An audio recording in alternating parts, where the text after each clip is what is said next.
It looks like a phone, it runs like one, it has color e-ink, 5G, GPS, a camera, stylus input, and you can even send text messages and make WhatsApp and Signal calls. But Boox still insists it's not a phone. So let's talk about Boox's not a phone, the Palma 2 Pro. This time the whole Palma idea finally makes sense to me. And it doesn't feel like a phone-shaped compromise. Between the color e-ink display, the note-taking features and GPS navigation, it now feels more like a useful on-the-go tool than an overpriced e-reader. In a way, it's what the remarkable Paper Pro move could have been if the company had fully committed to a truly pocketable e-ink note-taker. Now, with all the changes, Boox could have easily called this the Palma 3. But fun fact, internally, it's actually called the Palma 2 Pro C, with the C standing for color. And since there isn't a black and white version this time, they basically dropped the C in the official branding and just call it the Palma 2 Pro. And even though the basic design isn't the big change, there are a few updates. The sides are still rounded, but the buttons are different. The volume buttons, which can also work as page turn buttons in a bunch of apps, move to the other side. They're flatter now too, which makes the Palma 2 Pro feel a bit more modern than the older Palmas. And the power button, which also doubles as the fingerprint reader, moved slightly lower, so it's a bit more convenient. I'll be honest though, I didn't love the higher placement on the older Palmas at first, but I did come to like how easy the volume buttons were to reach with my thumb. Now holding the Palma 2 Pro in my right hand, I'm using my index finger for those buttons. But aside from that, usability didn't really change. There's still a customizable button on the left side as well. That's super convenient to quickly refresh the e-ink screen, turn on the LED flash on the back, or launch an app of your choice. So it's easy to turn this into an e-ink AI assistant, for example, if you're into that. The Palma 2 Pro is ever so slightly bigger than the older models. You don't really notice it in the hand, but you do see it up front if you look a bit closer. The bezels are a little thicker, especially the one at the bottom. It's still fully plastic, which is fine, but it's obviously not as premium as Boox devices with the metal housing. The back still has that super aggressive texture, which makes the device really grippy. And on the back, there's the 16 megapixel camera with a slightly updated look. Personally, I like the new style, except for the slightly off-center Boox logo.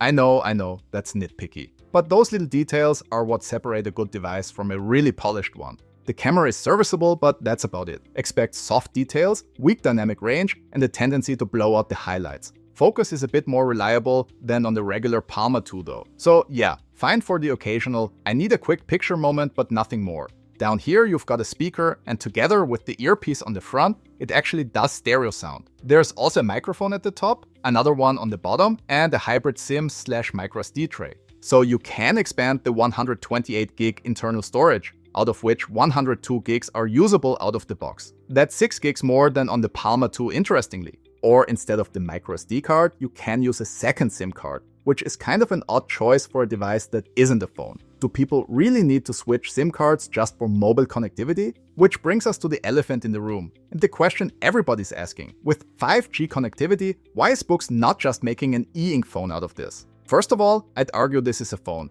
at least technically. Because yes, you can actually make a real cellular call from it. Not from anything in the normal user interface, but if you connect the Palma 2 Pro to a PC and dial out via the Android debug bridge, or short ADB, it does work.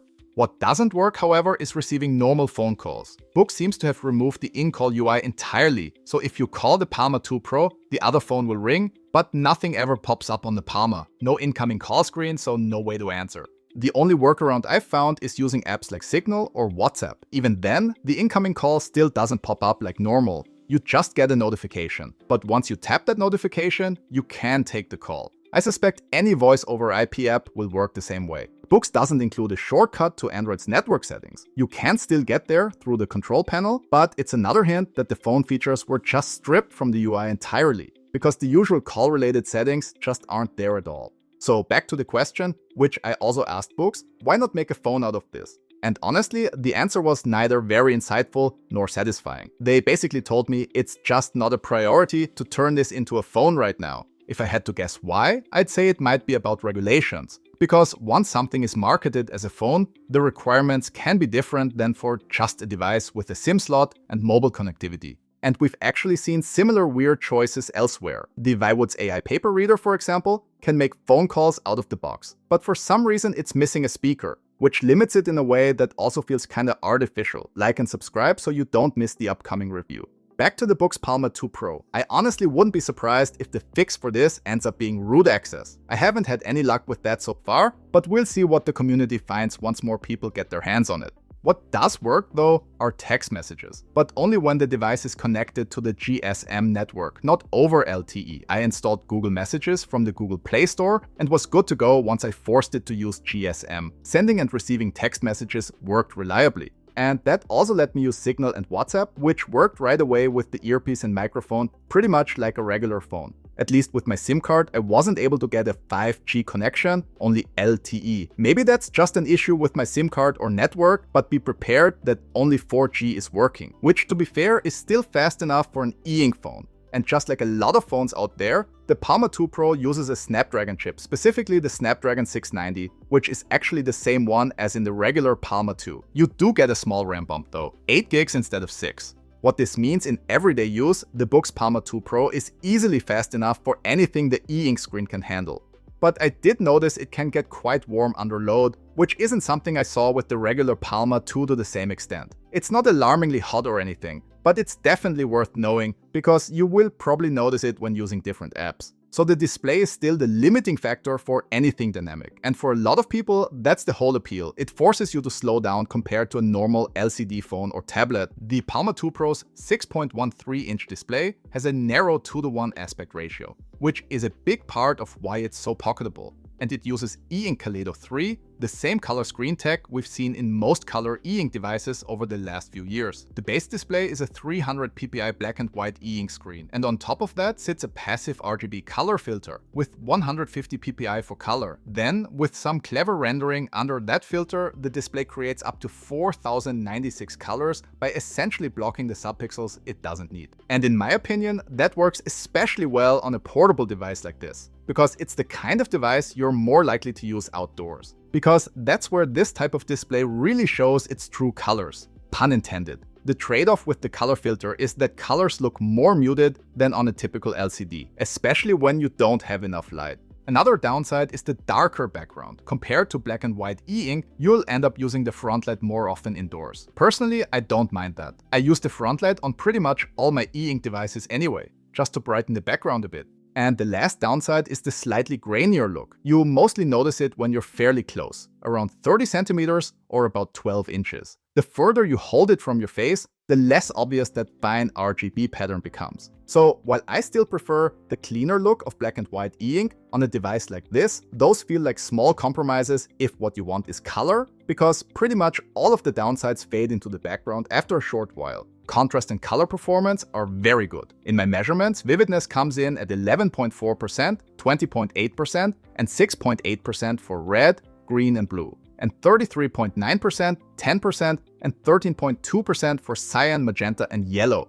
That puts it surprisingly close to the Tab X C, which is still one of the strongest performers in the color e-ink space. Quick side note, the Boox Go 7 Color Gen 2 actually measures even slightly better overall, but because its Frontlight layer is different and contrast is slightly worse, those numbers don't translate quite the same way in real-world use, because with the Frontlight on, the Palma 2 Pro still looks noticeably better. I'll go into detail on that in my Go 7 Color Gen 2 review. Subscribe so you don't miss it. The Frontlight is color temperature adjustable, and with 111 nits gets fairly bright. That helps bring out colors a bit more, but typically anything around 40 nits is enough to improve readability of the darker screen significantly. There's a slight brightness gradient visible from top to bottom, and also a very faint discoloration on the bottom, which can be a bit annoying if you're very sensitive to such things. But I doubt most people will notice. At least on the black version, the display is scratch resistant again, which makes a lot more sense for a pocketable device like this than the softer display on the white Palma 2 I reviewed a while back.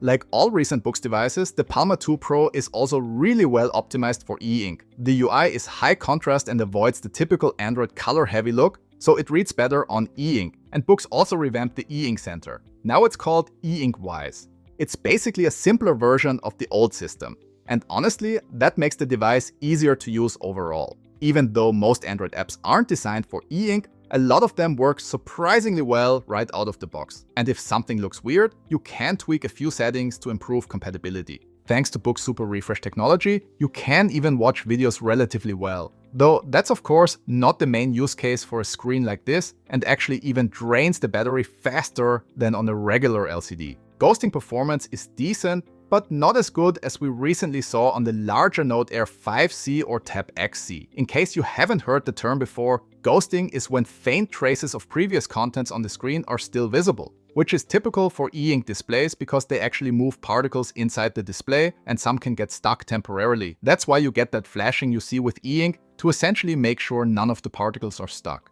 So in short, ghosting is still easily good enough on the Palma 2 Pro that it didn't bother me during normal use. And with a bit of tinkering with the settings, you can improve ghosting performance a bit. The Palma 2 Pro runs Android 15. It's not the newest version, but it's close enough that it doesn't feel like you're buying yesterday's software. A lot of e-ink devices still launch with much older versions. So this is a nice change, and it should be more future-proof for the next few years.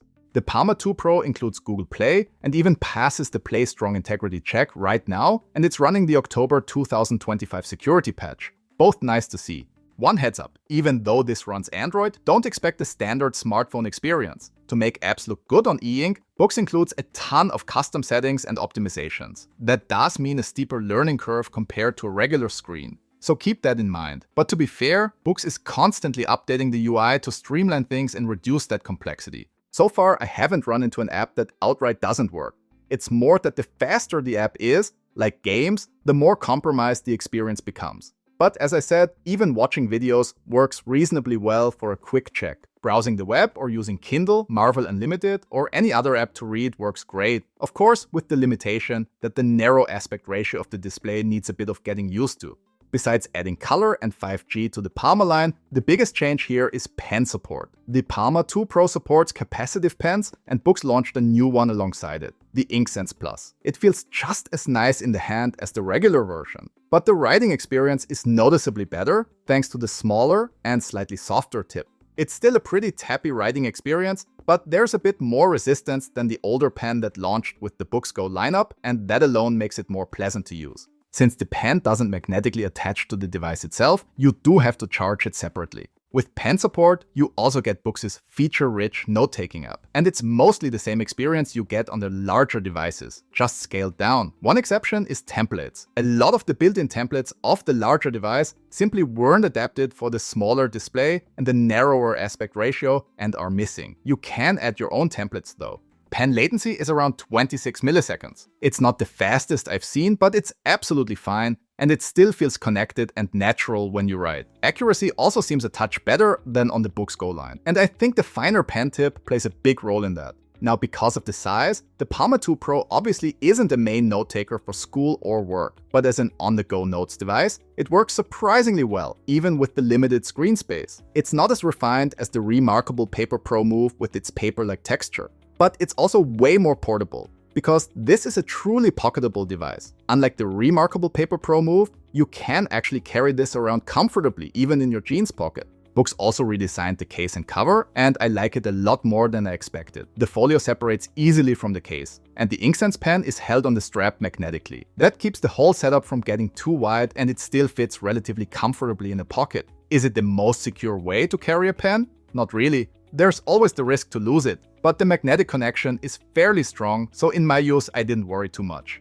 And just like the note-taking app, most of the other features on the Palma 2 Pro feel like the larger Boox devices, just in a smaller package. The library has useful filtering, sorting, and sync options. The reading app is super flexible, with tons of settings, and that makes reading on the go genuinely comfortable. As I already mentioned, the downside is still the narrow 2:1 aspect ratio. That's the whole idea, of course. But it's a compromise you need to be aware of.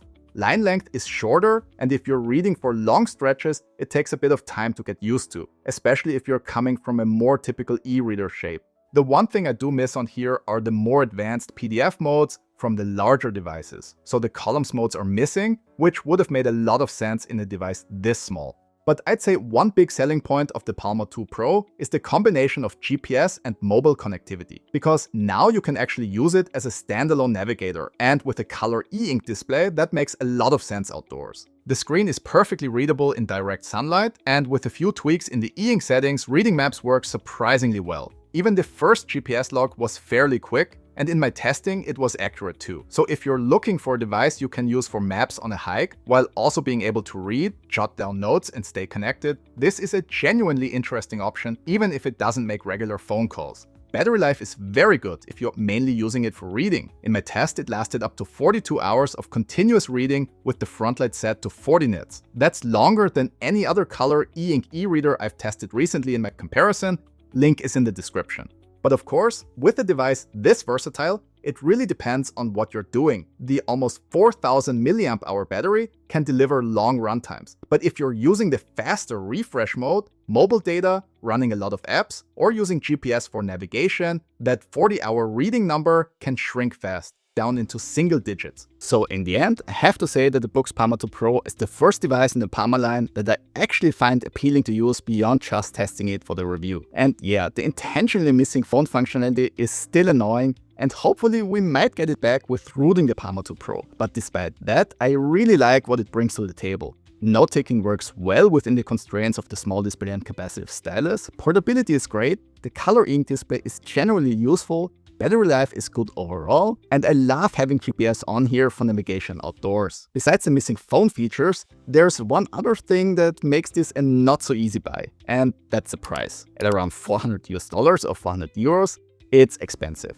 That price would be a lot easier to justify if it could fully replace your phone. But as it stands, being about $100 more than the regular Palma 2, I'd say it's only really worth it if you specifically want the combo of color e-ink, pen support, and GPS in a truly pocketable form factor, because otherwise the cheaper Palma 2 is probably the smarter buy. Like and subscribe if you found this review helpful, and to not miss my upcoming review of the Boox Air paper reader and other e-ink devices. Thanks for spending your time watching, and I'll see you in the next one.